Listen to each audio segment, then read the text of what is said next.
has not identified from the impugned decision that the pretrial chamber brought forward by the pretrial chamber when examining the implementation of conditions that the impugned decision specifically states that the pretrial chamber considers irrelevant suggested conditions to the prosecutor agree mitigate when discussing potential release of the suspect to the host state. It is also what matters from the factors are not forward by the pretrial chamber when examining the implementation of conditions in case of a release to a state different to the one proposed by the defense. Finally, the appeals chamber considers irrelevant to which conditions the prosecutor agreed are the conditions when discussing potential release of the suspect to the host state in relation to a release matters to the state party are not conditions that may in principle for this reason possible in the case of a release to a state different that the defense to the one proposed by the substantiate the pretrial chamber's conclusions. What is of consequence for the pretrial chamber's assessment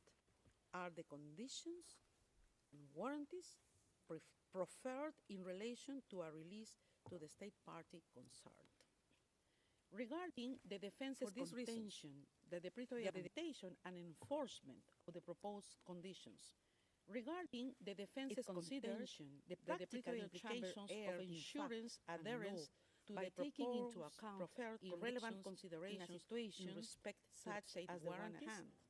The appeals chamber considers so that the pretrial chamber's finding of having found mainly related to the implementation under Article 50 of the proposed conditions B of the statute, where it considered the practical implications of insurance adherence reasonable for the pretrial chamber to examine how, in a situation, the suggested conditions would be implemented. It did so the defense against the backdrop of having found in this that all the three risks under Article 58, the appeals chamber considers where the defense has failed to show how the pretrial chamber erred in its assessment reasonable for the pretrial chamber to examine of release in practice warranties. The suggested conditions would be foregoing reasons. The second ground of appeal has failed to show an error in this assessment.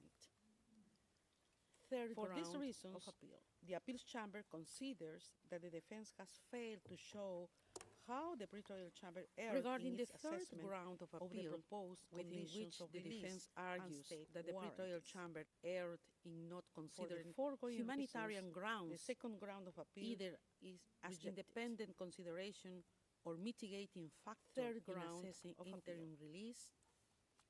The appeals chamber considers that the pretrial chamber did not refuse regarding the third ground of appeal of interim release. The defense argues that the pretrial chamber erred in not considering humanitarian grounds for which, in its view, the humanitarian grounds advanced by mitigating factor were not sufficiently set out in the case. The appeals chamber considers that the pretrial chamber did not refuse to address the chamber recalls that the medical condition of a humanitarian person may be a reason for a chamber to grant interim release with conditions. In its view, and the humanitarian grounds advanced by the defense when deciding on sufficiently set out in the case at hand. The appeals chamber considers that it is not apparent from the pretrial chamber's assessment recalls that the medical condition of a detained person may be a reason for a chamber to grant interim release with conditions under Article 50 and that the chamber enjoys discretion which were not mitigated when deciding on conditional purported condition. And the appeals chamber considers that it is not apparent from the pretrial chamber's assessment upon release that it was unreasonable. The pretrial chamber then proceeded to analyze whether humanitarian grounds, as argued by the defense, could justify release on conditions. The appeals chamber thus considers that the pretrial chamber assessed the relevant information before it in light of the arguments made by the defense and reached its conclusion on this basis. It follows that the defense has failed to demonstrate that the pretrial chamber's assessment was unreasonable. Accordingly, the appeals chamber finds that the defense has failed to show that the pretrial chamber erred in its assessment. For these reasons, the third ground of appeal is rejected.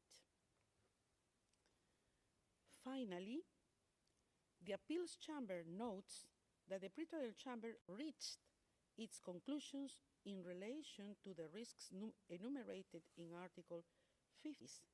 Having rejected the three grounds of appeal presented by the defense in the appeal brief, the appeals chambers unanimously confirms as to the end of the summary of the appeals chamber's judgment.